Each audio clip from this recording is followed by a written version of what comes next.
Hello, and welcome to MetalshubTalks, the new go-to webinar series for exploring the latest in the digitalization of raw material markets. My name is Samir Jaber, and I am your host. In this episode, we will discuss navigating the battery black mass market. Now, when we think about battery recycling, black mass is becoming a critical material, especially in Europe's recycling ecosystem. We see volumes increasing, interest growing, but the market is still at an early stage of development and in a way remains illiquid and a bit opaque. So as we've seen in similar markets, limited transparency and the absence of widely accepted market reference prices make trading difficult and lead to price volatility. So how is black mass priced today? What makes it so hard to compare material and transact confidently? And what needs to change for this market to become more transparent and scalable? These are some of the questions we want to explore today. And to help us navigate all of that, I have two great guests here with me. First, we have Mr. Ulf Rademacher. Ulf is Senior Business Development and Sales Manager at Primobius, where he drives international market expansion and commercial strategy for battery recycling technologies. For those of you who might not know, Primobius is an end-to-end technology provider and plant builder for lithium-ion battery recycling. They deliver turnkey recycling plants to customers globally who then operate them to recover valuable battery materials. So we're really happy to have Ulf with us today. Thank you for joining us, Ulf. Yeah, Samir, thank you for having me here. I really appreciate it. Good that also the audience is here. Thank you for joining us. And I'm looking forward to the talk. Maybe some will also ask, why is a plant builder here talking about a product out of a plant? So we also had a pilot facility to prove a feasibility of the process, where we also created also black mass. So which is why we had some experience with it. And I'm glad to share it with you today. Absolutely, that's exciting. And also we have Dr. Frank Jackel. Now, many of you already know Frank, but if you don't, he's co-founder and managing director of Metalshub.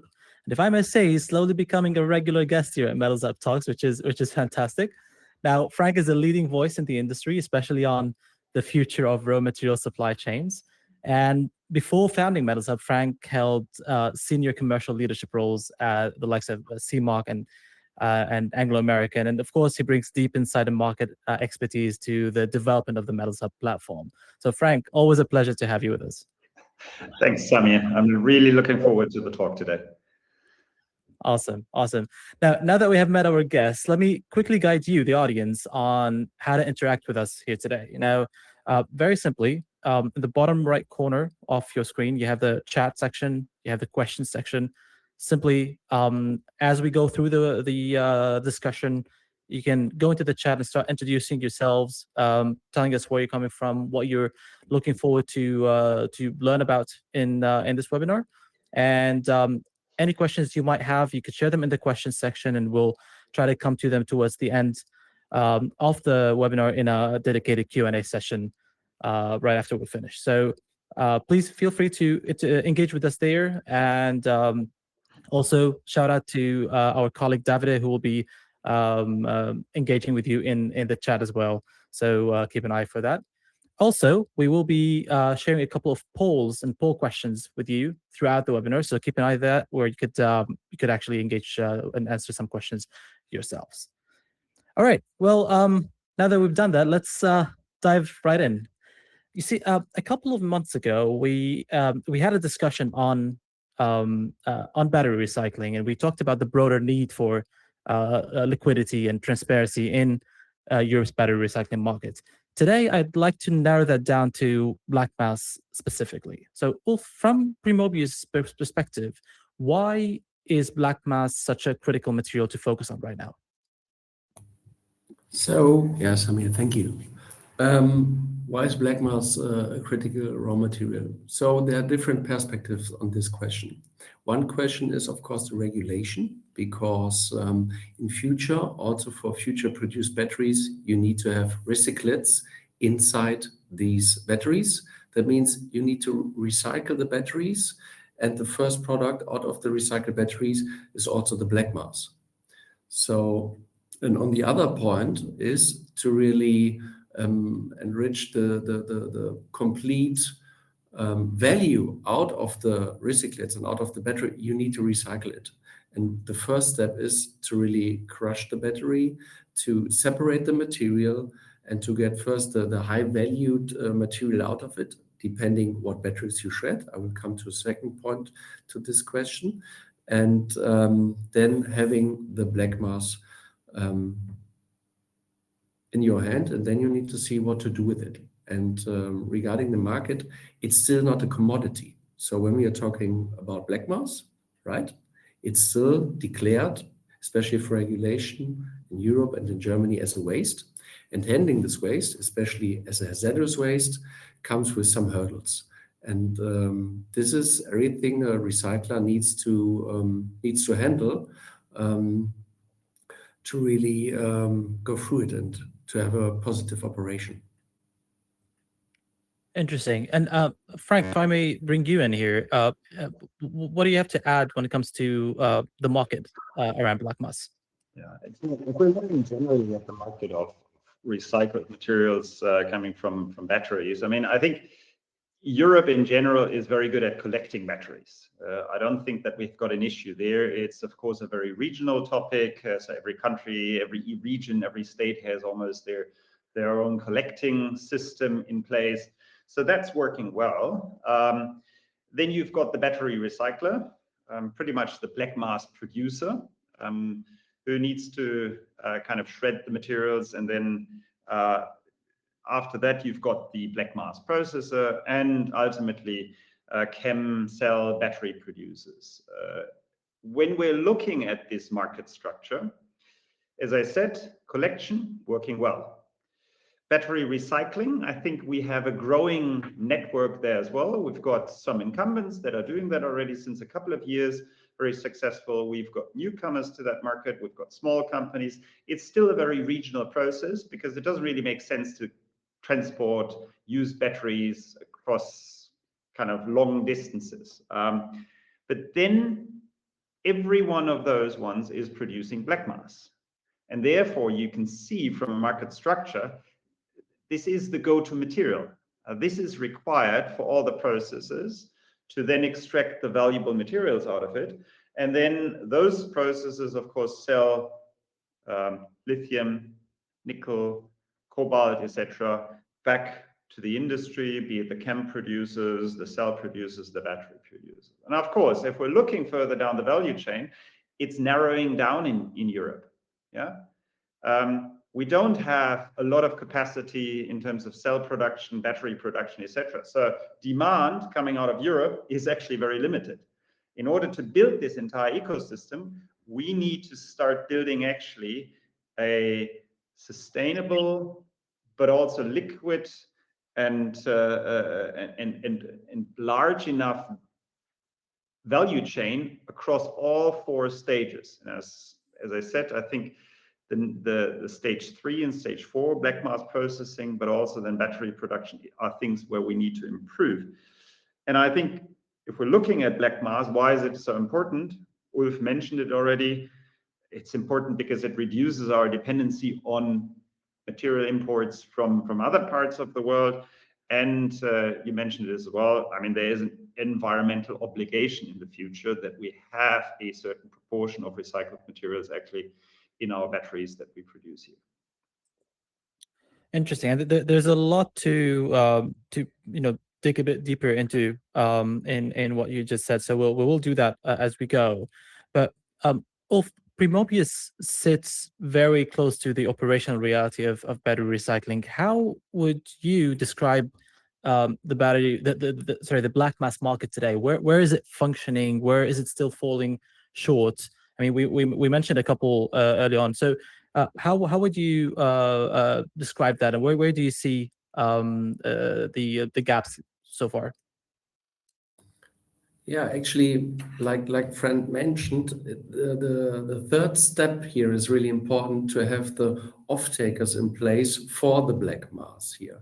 And there's still, let's say, not a complete lack. It's still functioning in the market, but it's still, first of all, intransparent, and it's regional because it's not yet there developed in Europe that big.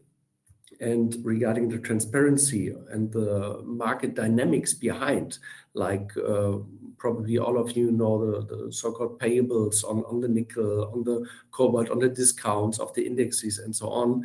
And at least what we see here is uncertainty for our customers, so for the real recyclers, how they actually calculate it, and if these are the real prices they get, for example, in Europe or in Germany, what, for example, other companies like the fast markets numbers and so on stated, what they have as payable as CIF South Korea or X-Works Germany and so on and so on. And more transparency helps here a lot. And this is, of course, a big thing for recycler itself, because the main, let's say, really the main revenue stream comes from selling the intermediate materials and the products, and one of it is, of course, the black mass. Absolutely, and it's interesting that you mentioned that. I mean, Frank, if I may bring you back in, because as I'm listening to Ulf, one obstacle that is clear also lies in geopolitics, in regulation, and you've been quite vocal about regulation as well around this market. So, what can you tell us about that? Yeah, I mean, firstly, I think the regulator, and specifically in this case, the EU, is shooting themselves into the foot here. We're defining lithium and other materials as critical minerals, critical materials. But at the same point in time, we're limiting cross-border logistics, cross-border transport of a very valuable material such as black mass, because it is considered as hazardous waste. Now, I know there are good reasons why it is considered as hazardous waste, because it has, of course, some health implications, and therefore, I think it's not a matter of whether we are classifying that in a different way, but it is, from a regulatory perspective, an absolute nightmare for a company that is producing black mass to sell to another processing facility, which is maybe just 100 kilometers across the border, sitting in Germany, sitting in France, sitting in Poland. It takes, what we've heard, up to 4 months to get all the paper trail in order.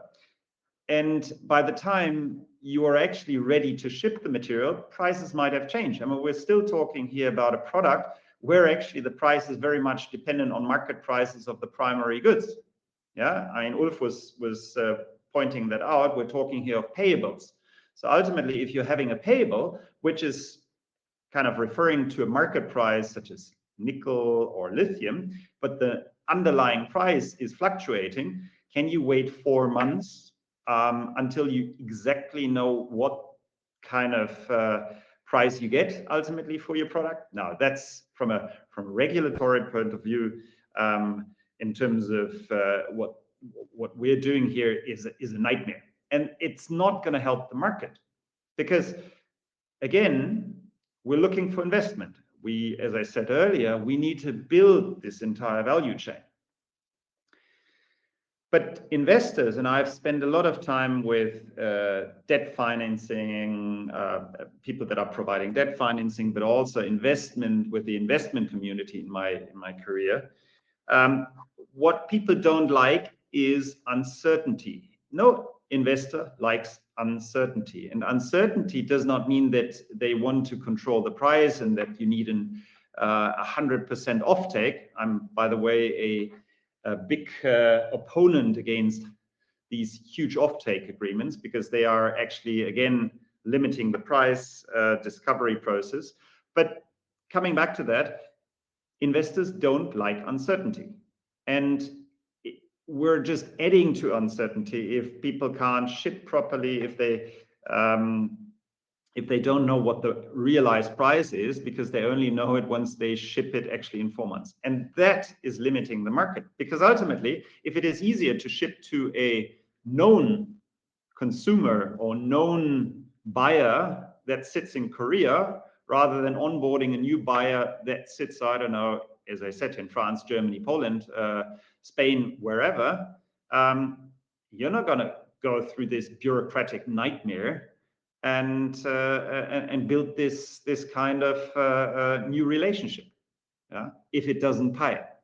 And therefore, I believe there is a huge gap when it comes to the ambition of the EU in this space and actually what they're putting in place in terms of regulation. I think that's a great shout, Frank. And you mentioned uncertainty there. If I may also maybe have a synonym to that and talk about clarity, because it's not just about pricing, but it's also other aspects of black mass. So, I mean, we know that black mass is often discussed as if it was, or as if it were one material, but in practice, it can differ significantly. And clarity on, key factors like battery formats, like processing routes, impurities, it's crucial to have that understanding. So, Ulf, tell us a bit about these and how they make black mass difficult to compare to price, to trade consistently. Yeah, let me try to speak first about the black mass and answer your question, then also comment Frank's statement and to investigate a little bit more really about the how actually the waste is then traded within Germany and cross-border. And first of all, you mentioned, black mass, it's a huge word, right? Black mass is not black mass actually, and from one party and another, because it goes through different processes. We have different actually potential recycling processes that goes from wet shredding and separation, or dry shredding and separation, or even with a pyrometallurgical approach, and we have an oven or a ternary kiln within, and so on. And of course, most important is what you throw inside the process. So black mass consists out of the cathode, the anode. So the cathode is, for example, the NMC or the LFP or the LCO chemistry and so on. The anode with the graphite, you have the carbon black, you have then different types of binders, you have the aluminium and the copper and so on, everything inside the battery. And then it's really important, if you shred on cell level, on pack level, or module level, what you really put through the recycling process. And what comes out is a different black mass, obviously, with different potential also impurities. So at least what I can say from our wet processes, for example, that you have really good wash-off effects, that you do not have the binders inside the black mass. And also the electrolytes. Think about fluorine content and so on to further process this material, for example, in a hydrometallurgical refining, to get then high purity products out of it, like nickel cobalt sulfates to a battery grade. Somewhere the materials is always going, and the earlier and the better you get out, like the impurities, of course, the better. And in every black mass, typically you have impurities of aluminium and of copper coming from the anode and the cathode foil, and to a certain degree. And typically this is also stated in terms of the quality. So the less material of or impurity of aluminium and copper inside, the better the quality for the offtake. So this is what we recognize over the time, especially when we're talking to Asian potential off-takers regarding this material. And this is really important, that you have a stable operation, a stable process, maybe even a metallurgical accounting, because sometimes even the operator, they don't know what they get. So they get just batteries, they're looking the same, but the chemistry inside is different. Sometimes it's NMC, sometimes it's LFP. So it's very important to have this also operational know-how in the end to know what kind of black mass you're getting out of it. And this is really important, because then over the time you can handle the different fractions and also sell it potentially off to different parties. Otherwise, it's a black box potentially. Yeah. And the second question, maybe to come to this point regarding the hurdle of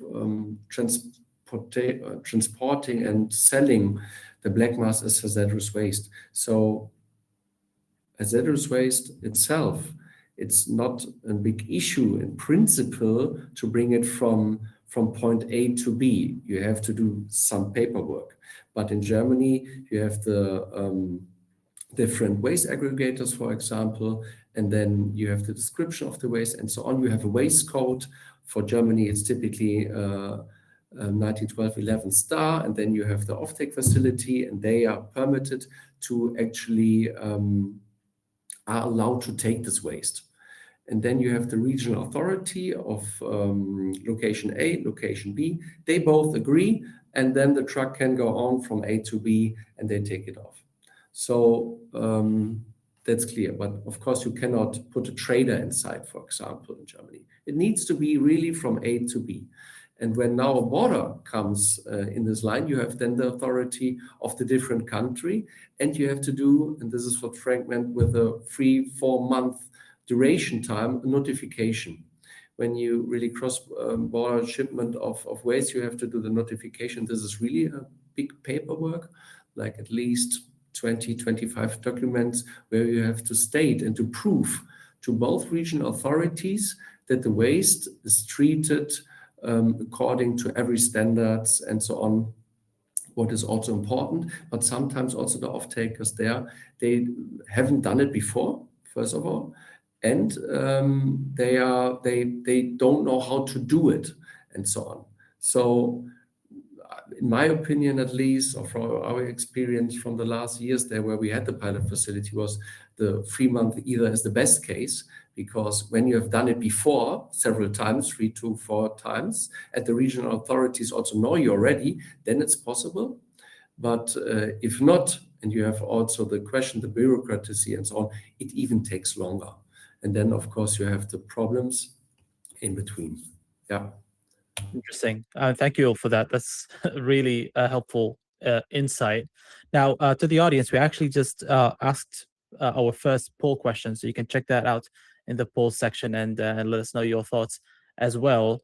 But yeah, this is quite interesting. But as you were speaking, I wanted to maybe play the role of a buyer. So if I were in the buyer's position, what is still missing for me when evaluating black mass offers today? What makes it difficult to compare suppliers or commit to a transaction as a buyer? And the question is open to both of you. So what is missing? I mean, when you're a buyer of those materials, you have a business case ultimately for your plant. Because you're refining, you will have costs, and ultimately you need to then make sure that your processing costs from buying the black mass and then selling the raw materials back to the chem and cell producers, that this business case stacks up. Yeah. How do you calculate this business case? Yeah. And one element for that is, of course, the price, and not only a kind of a random price that you find for black mass published by some of the PRAs. Actually, the more detailed, the more granular, you know, okay, this is the price for LFP black mass, this is the price of NMC black mass, these are the payables that I can work with, these are the historic prices of lithium, nickel, etc. And also my final products somewhat correlate with that. So I have the following margin for myself. That's what you need. Now, on the selling side, you find somewhat reliable indices. For nickel, definitely, because I mean, this is a LME price. For lithium, we can debate how reliable those prices are, but ultimately there is a market price out there. But when it comes to black mass, I think there is a lot more opaqueness. So, and this is what I was talking about earlier. And there's, by the way, also a question that was posted.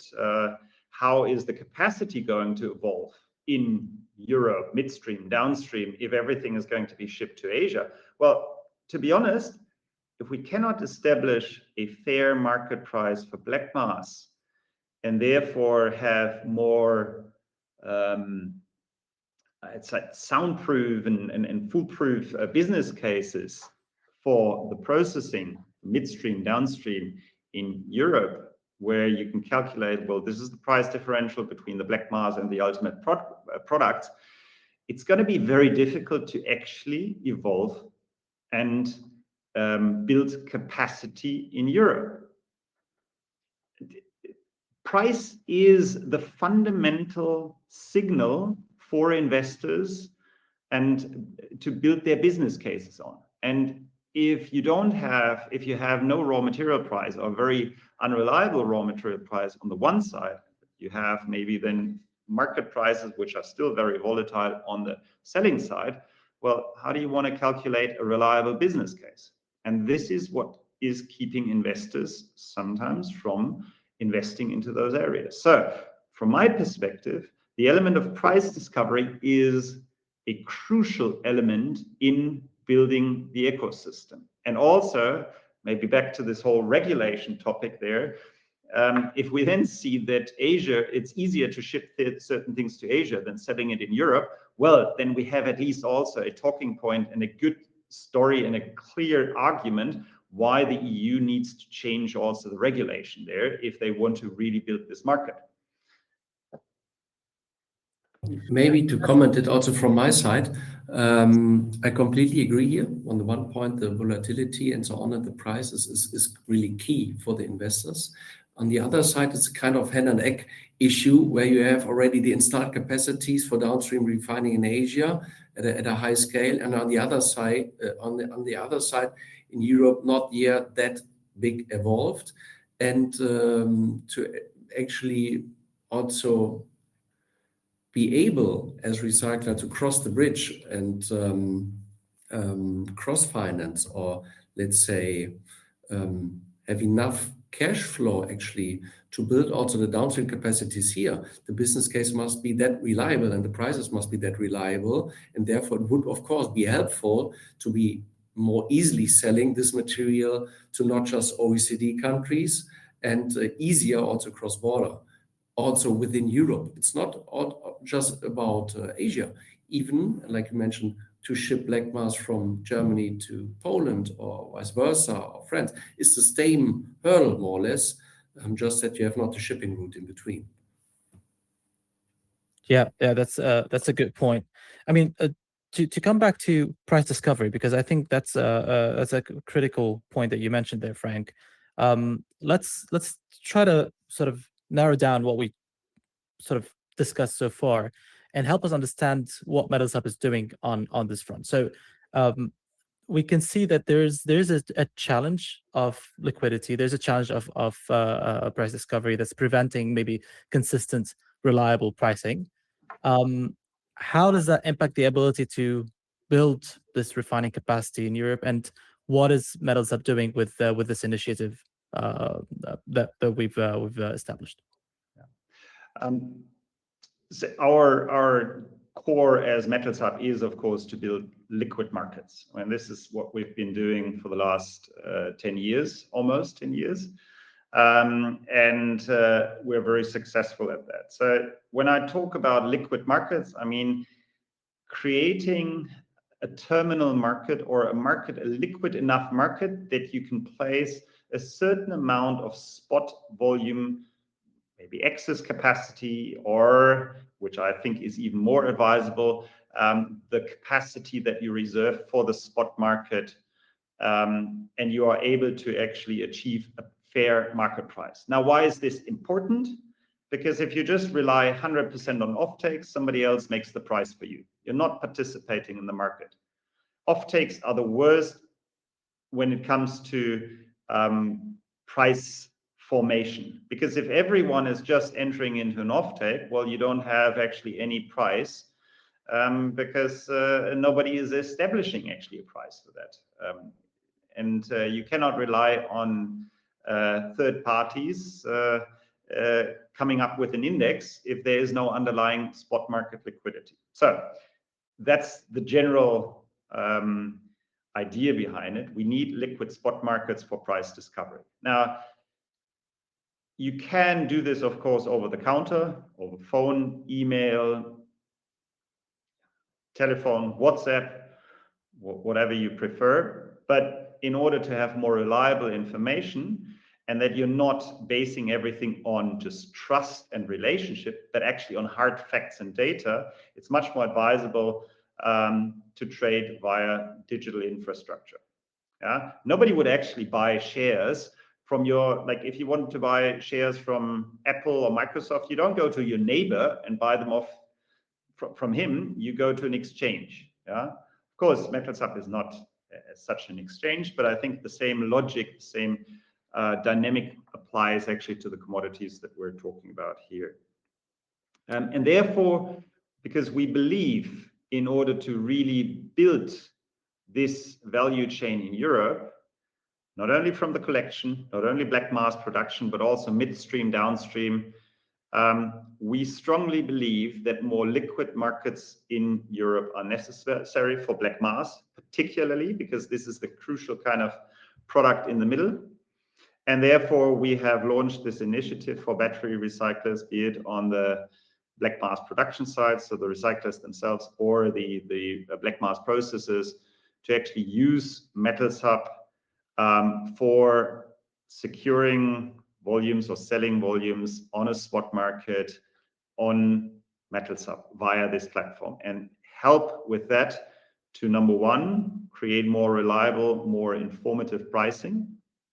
And number two, also, and this is always the long-term strategy, also help with that we move beyond a narrative, but we move towards hard facts so that we can prove actually to regulators, to governments, look, there is a need in the market, because it's much better to actually allocate funds and come up with ideas how we can change it if we have got hard facts, rather than actually telling a story and saying, well, from hearsay, we know this is a problem in the market. I think if we build this market, we can actually prove and we can support this industry in actually changing the rules where they need to be changed. That's a great point, Frank, and appreciate that. We just, as Frank was discussing, we launched our second poll question to the audience. So please go check it out. What would help you participate more actively in the black mass market? Tell us a bit more about that. And if you don't find your answer in the multiple choices, feel free to add your answer into the chat. But Ulf, as Frank was discussing this initiative, I mean, we know that Primobius is also actively contributing to shaping how the market develops. So why was it important for you to participate in this initiative with Metalshub? And what do you hope for a more transparent market environment can enable with this?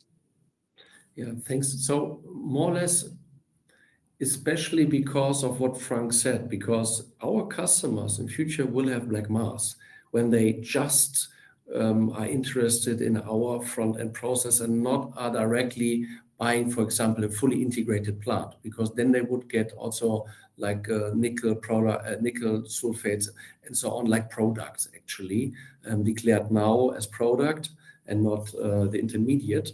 And that we have a very well prepared answer, not theoretically for our customers, what they can get for black mass or where they sell off, that we say, hey, look, we have now our partnership here with Metalshub, and we not just have the partnership, we even tried it once and it worked very well. The platform was very dedicated and so on. So that we can recommend actually this also to our customers in future, that they can try to and rely on it actually, instead of that some salespersons need to dive deep into the market of black mass and trying to reach potential off-takers around the world and so on. Know that they have a security also from us and our partnership, that they can rely on it and sell there of their black mass and get really a transparency in terms of pricing, selling, and so on, very practically. Yeah, interesting point. Now, Frank, in such a complex market, what builds trust between counterparties today? Because we know trust is a key part here, and I mean, we in our previous discussion we talked about relationships as well. So, what role could transparency play in improving that? Does it replace relationships or does it complement it? Tell us a bit more about it. You know, when people talk about digital markets, they sometimes fear, oh, this is going to replace the personal relationship that I have with my buyer or with my seller. I don't think it replaces it, but I think it helps to build to replace trust based on gut feel because I like the other person. To replace that with actually trust based on data, based on facts. And I know we've got this saying in German, which is trust is good, control is better. I think I would rather say trust is good, but trust based on data is better. And this is exactly where we need to be going forward. I don't believe that a relationship is, or a good relationship is the foundation for selling black mass going forward. It should be that actually you buy black mass from this particular source because they have proven and they have earned a reputation for producing consistent quality. And actually, when they deliver black mass with a certain certificate of analysis, that this is exactly what they deliver. And this can be measured and it can be tracked and audited actually.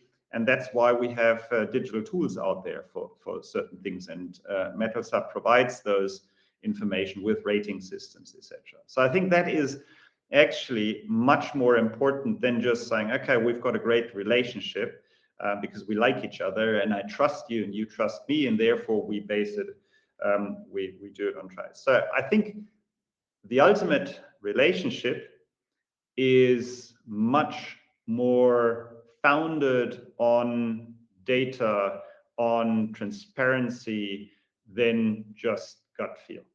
And this is where we need to go. Right. Now, I do have a lot of questions to still ask you, but I'm mindful of the time, so I'll be. I also want to give some time for Q&A at the end. So let me close with this question to both of you, and maybe a quick brief answer would be really good to give the audience some time as well.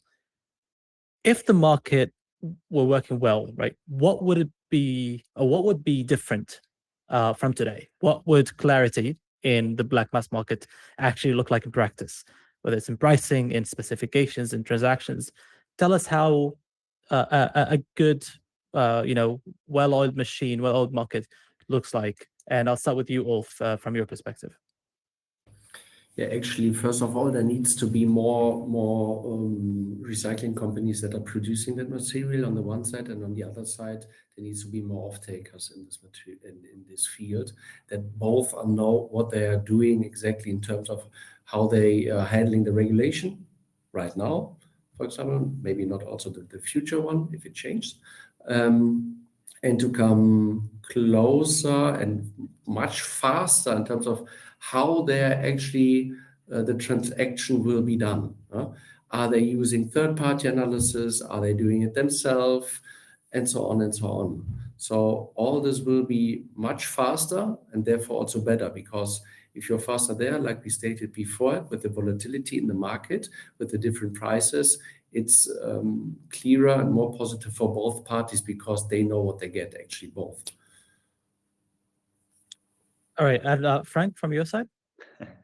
Well, the ideal market for us is number one, a market where you have a clear and transparent price for different products, where you can also price in different quality aspects of the material, because I think that's going to help everyone in the market to be competitive, to build a business case around it, and to see where they need to improve. competition is good. I'm a strong believer in competition because I think it drives forward innovation. So a competitive and yet transparent market for that is goal number one. Number two, I think it would be great if we could utilize then also digital infrastructure to help with the bureaucracy around permits and paperwork, etc., where you've got a seamless connection and you can actually download the necessary information all at once, making sure that you have zero time loss simply because you're scrambling through paperwork, etc. I mean, that should be nowadays possible. And I think digital solutions can help there. And number three, ideally, if we can establish this market that we have, and this is exactly what Ulf said, that we have a vibrant and growing ecosystem of across the entire value chain, from the collection, the black mass production, from black mass processing down to the cell production, battery production. That would be ideal, and I think we can achieve that, but we cannot achieve that with the workings of the 90s, where everybody is sending, well, at that time, faxes around, and nowadays probably emails, and trying to scramble and building a value chain based on relationships purely. Yeah. And then we have also the chance to see who's best actually with technology and can actually really drive value through technological advantage in this entire process and in this entire value chain. That would be my dream scenario. That's a fantastic closing statement, Frank. So thank you for that. And thank you for both of you for providing really great insight into building and navigating this market. Of course, the conversation it does not stop here. A constant discourse around battery recycling needs to keep happening, especially in Europe, among industry players, among regulators, solution providers. And with our initiative and your participation, we aim to grow this discourse and build a trusted European market for battery recycling. Now, we have limited time for Q&A, but I do see some questions, and I'd like us to jump into them before we finish. So, Ulf, there's a question to you here, and it is: has Primobius built and got any black mass delivered? So maybe tell us a bit more about your business model and this fits into what you do. Yeah, of course. So actually, back the time, we had a pilot facility to prove the feasibility of our process, as well as the process of shredding, separating the batteries and the black mass, as well as then refining it. We, of course, also bought and sold black mass, but that was actually also some years ago. So that wasn't done via Metalshub. We didn't buy it via Metalshub, but we sold black mass actually via Metalshub last year, and that worked very well, actually. But in terms of business case of Primobius, is we are part of the SMS Group. SMS Group is a major plant builder with worldwide leading activities, typically from the steel industry, from the hot furnace up to the rolling mill. We're supplying everything. And now with Primobius, also the branch of complete state-of-the-art recycling plants. So if a customer needs to recycle batteries, so I have much batteries, like up to 2,500 tons and higher, we can actually supply it end to end so that they are able to recycle it. Great. Thank you for that. We also actually have a question that we had basically offline, not today asked, but I want to ask that to you, Frank, because I think it's really important. And the question is, what can we as companies in the industry realistically do to help improve the regulatory framework around black mass? And you mentioned some of that already, but I'd like us maybe a bit of a summary on that specific part. What can companies do to help the regulatory framework become better? Yeah. So, I mean, of course, we cannot change it immediately. This is a process, and I had my fair share of interactions with the European Union. This is not something that is going to change overnight. Number one, the battery recycling market is fairly fragmented. Why is it fragmented? Because it's a regional collection system. It's then a regional probably process, a black mass production or battery recycling process. And then you have some consolidation probably on the battery process, on the black mass processing, and we have very little cell production. So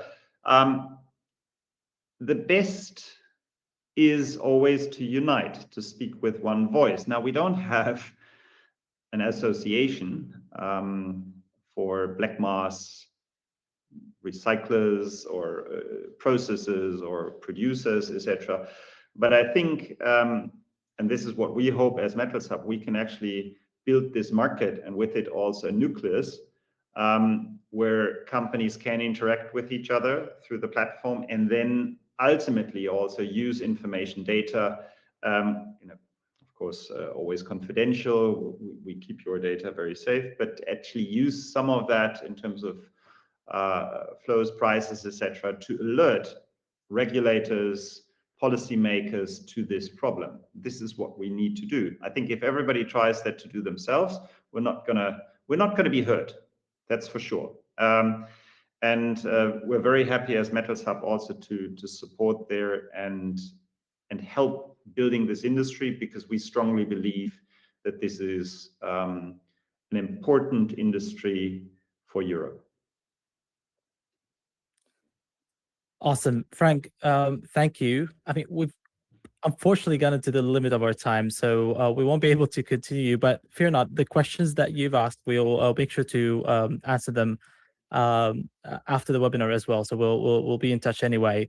But again, thank you, Frank and Ulf, for this fantastic discussion. I mean, I think the time passed really quickly. I didn't even notice how good it was. And I think it's a very important discussion. And I'd like us to continue this discussion going forward as well, whether it's on this platform of Metalshub Talks or anywhere else.